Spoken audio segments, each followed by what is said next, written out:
नमस्कार. आज देवशयनी आषाढी एकादशी. आजच्या या दिनानिमित्त एका वारीत चालणाऱ्या स्त्रीचं, सर्वसामान्य स्त्रीचं मनोगत आपल्यासमोर सादर करण्याचा विचार आहे. त्याची पार्श्वभूमी अशी आहे की ती स्त्री थोडी सुधारक पुढारलेल्या घराण्यातून आलेली आहे आणि आत्तापर्यंत कधी वारीत गेली नाही, पहिल्यांदाच वारीत चाललेली आहे आणि तिच्या मनात आलेल्या भावभावना, त्यांचं चित्रण एक परकाया प्रवेश करून मी आपल्यासमोर सादर करण्याचा प्रयत्न करतो आहे. आनंद वारी. चला बाई, ओलांडला आपण दिवे घाट. काय भारी वाटतंय ना वारीत येऊन. आपल्या महाराजांचा रोध, त्यांच्या संगतच्या भजनी दिंड्या, मध्ये मध्ये होणारी रिंगणं, त्यात आपण सगळे खेळत असलेल्या फुगड्या, ते घोड्याचं रिंगण तर किती भारी. मुक्या जनावराला बी एवढी शिस्त, हा महाराजांचाच चमत्कार बाई. या सगळ्या चालण्यात आणि या व्यापात रात कशी होते, दररोज मुक्कामाच्या ठिकाणी जाऊन आपण आपली पिठलं भाकरीची वाढलेली शिदोरी कशी संपवतो ते कळतच नाही बाई. मुक्कामाच्या जागी जिमिनीवरच कांबळा अंथरून एखादी गोधडी जोनेर पांघरून केव्हा आणि कशी शांत झोप लागते हे बी कळतच नाही बाई. घरी काबर नसेल अशी झोप आणि घरी काबर नसेल लागत अशी भूक. घरी तर छान बेडरूम मध्ये मऊ गाद्या दुलया आहेत, मस्त एसी लावून घेतलाय मालकाने आमच्या.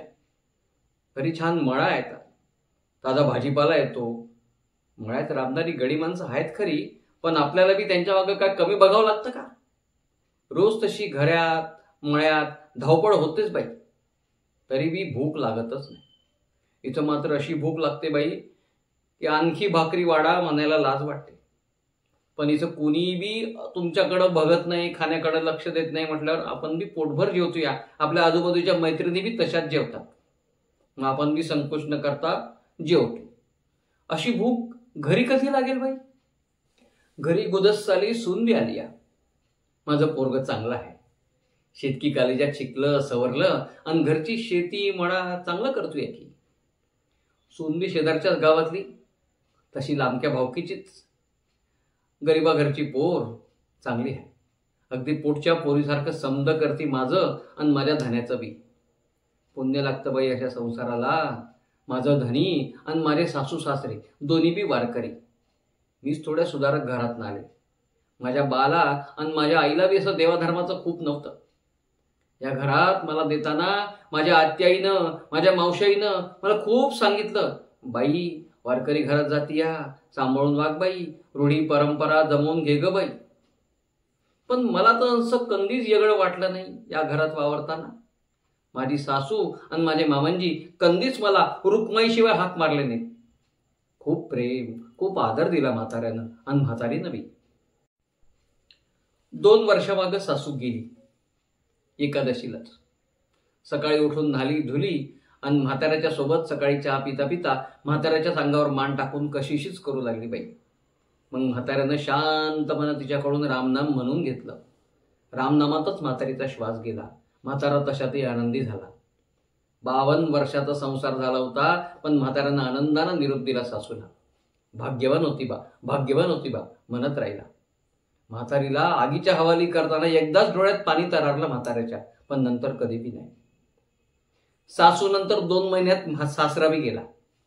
चालता बोलता घरी सकाळी उठला, आंघोळ करून माळ घेऊन देवामोर बसला आणि तिथंच गरंडला, माळ हातातच ठेवून. एकादशीलाच गेला म्हातारा. अख्खं गाव लोटलं होतं म्हाताऱ्याच्या राखेला. विमान बांधलं लोकांना त्याच्यासाठी. मोठाच भाग्यवान म्हातारा. मुलं नातवाच्या खांद्यावर गेला आणि मातीत मिसळला. सासू सासरे असे पावे तो कंदी वारी घडली नाही. त्यांनी बी कधीच म्हटलं नाही का हे कर आणि ते कर म्हणून. गेल्या वर्षी वारीची लय ओढ लागली होती बाई माझी मलाच. पण घरी नवीन सून आलती. ती माझ्या पोराचं, माझ्या धन्याचं, घरचं, मळ्याचं समज कसं करन, काय की बाई अशी माझी मलाच धास्ती होती. म्हणून गेल्या वर्षी वारीला नाही जाऊ शकले. पण सून चांगली आहे. घर मळा शेती समज चांगलं सांभाळती आहे. स्वतःच्या नवऱ्याचं आणि आम्हा दोघांचं बी चांगलं करते. म्हणून या येळी धन्याला आणि पोरगा सुनेला हिच्यावरून वारीत आली. इथं आली हाय खरी, पण अजून बी घरचीच याद येते या. हिचं नाव कधी घेऊ, त्या विठ्ठलाला मनातलं कधी सांगू, त्याला सांगावं, त्याच्यापाशी काहीतरी मागावं, असं काहीच नाही म्हणा. काय मागू बरं त्याच्याकडं? ठरलं, त्याच्यापाशी मागू बापा रे, माझ्या सासू सासऱ्याला लाभलं तसंच भाग्य आम्हाला बी लाभू दे.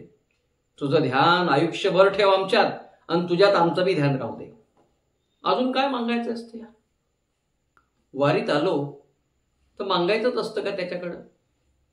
हा वारीतला आनंद समध्या जीवनात नेहमीच राहू दे बापा.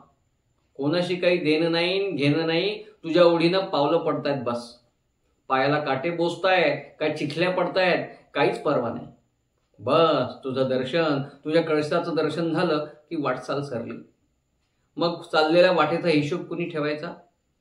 तसंच तुझ्या मंदी मिळून जायला या देहाची वाटचाल ठेवू. मंदी काय सुख दुःख आलं त्याचा हिशोब कशाला ठेवायचा? शेवटल्या टायमाला तुझ्यापाशी पोचलो, तुझ्यात मिळालो की झाली देहाची आनंदवारी. मग संसार सुखी आहे का दुखी आहे याचा काय फरक पडणार बापा? जीवनाची अशीच आनंदवारी होऊ दे. बोला पुंडलिक वरदे हरी विठ्ठल. श्री ज्ञानदेव तुकाराम पंढरीनाथ महाराज की जय. ज्ञानेश्वर महाराज की जय. सद्गुरुनाथ महाराज की जय. आपले जीवन हे आनंदवारी व्हावे ही भावना मनात कायम बाळगणारा भोळा भाविक प्राध्यापक वैभवीराम प्रकाश किन्हीकर.